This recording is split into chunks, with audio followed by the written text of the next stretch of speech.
নমস্কার বন্ধুরা, শিবানী কিচেনে আপনাদেরকে স্বাগত। আজকে আমি বাটি পোস্ত করব আলু দিয়ে। এই আলু দিয়ে বাটি পোস্ত করার জন্য আলুগুলোকে দেখুন এরকম কেটে নিয়েছি, সাথে এরকম পেঁয়াজ কেটেছি, সাথে লঙ্কা কেটেছি।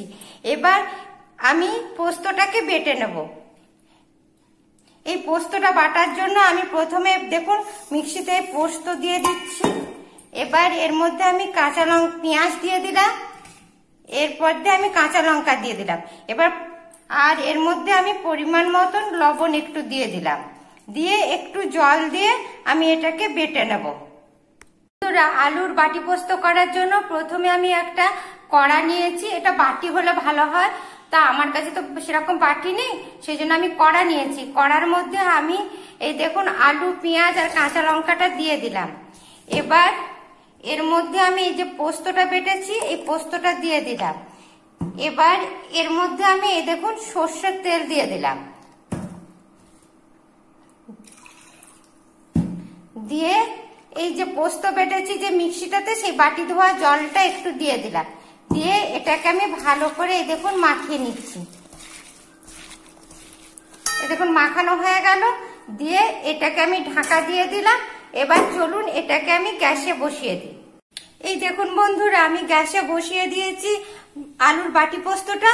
এবার খুব জোরেও গ্যাস চালাবো না, আস্তেও দেবো না, এটা আস্তে আস্তে হবে। পোস্তর আলুটা আমার হয়ে এসছে, আর একটু জলটা মরে গেলেই এটা আমি নামিয়ে দেব।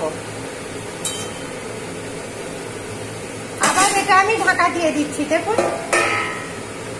বাটি পোস্তটা আমার কতটা হলো। এই দেখুন বন্ধুরা, কি দারুণ বাটি পোস্তটা হয়েছে, দেখেছেন? আপনারাও ঠিক এইভাবে বাটি পোস্ত করবেন, দেখবেন দারুণ খেতে লাগছে।